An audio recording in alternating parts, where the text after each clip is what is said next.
Hello everybody, welcome to the Steckline Report. And yes, we're off the combine, we're back in the office, and the 2014 wheat crop's in the bin. Or at the elevator, or still in the field because some of it we couldn't get. It was so short, the old combine didn't go down far enough. But anyway, we're going to have a little recap on this harvest situation in the state of Kansas and maybe even moving on into Nebraska. And a couple of other things in just 60 seconds. Stand by.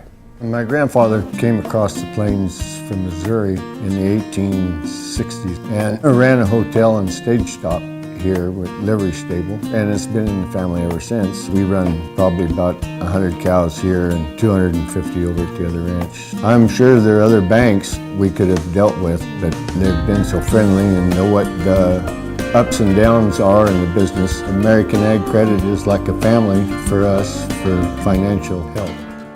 At Case IH, we are committed to being in the field, working with producers.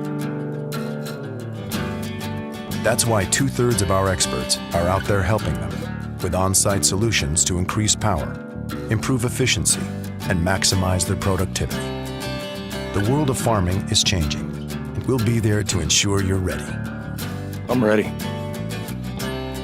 Visit your local straw dealer today. Well, folks, as we look around this old wheat crop situation in the state of Kansas, we get pretty much the same report almost everywhere with just a few exceptions. And we're going to go through a few of the reports that we're getting in from the Kansas Association of Wheat Growers. We thank them for their help on this. But it doesn't vary a heck of a lot from what I've already told you on the Ponderosa. That's right, 15 to 25 bushel an acre wheat. Very, very common through most of the state of Kansas. And if there's any difference in that, it's below 15.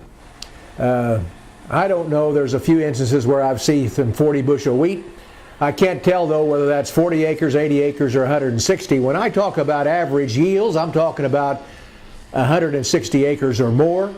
We're not going to talk about these little postage stamp deals. I mean, I had some wheat that made 50, and we could talk about that all day if you want to. But in that same field, we had some that made 0, some spots.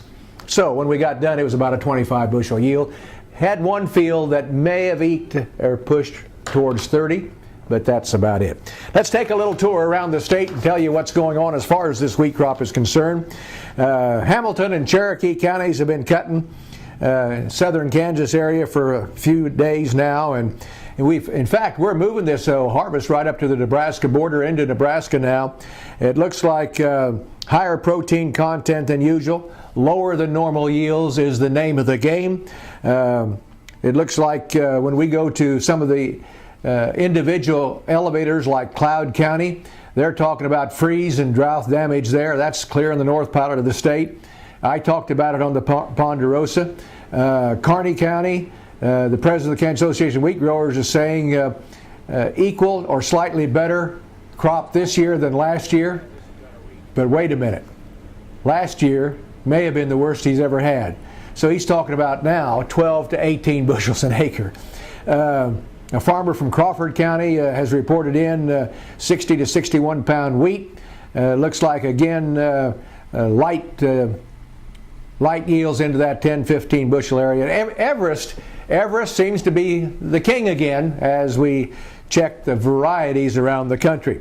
OK Co-op Grain Company says 10 to 12 bushels per acre is pretty common around Kiowa.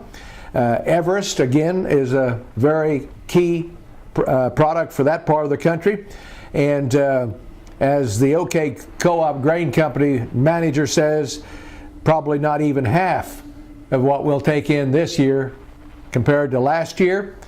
And last year was half of a normal crop. So we're getting the same reports all over the country. A few instances maybe. I talked to Adrian Polanski, our FSA director in the state of Kansas and the former Secretary of Agriculture of Kansas. He has a farm in the far northeast part of the state. He says we're hoping for 40, but they hadn't got into it when I talked to him, and I'll guarantee you it won't be better than you think when you get into it. So we'll wait and see. Well, we've got a couple of other things we want to talk about. First of all, Senator John Thune wants USDA to do something that should have been done a long time ago. Stop requiring vegetative burns on CRP acres. He wrote a letter to the Secretary of Agriculture saying, common sense change, friends, needs to be done.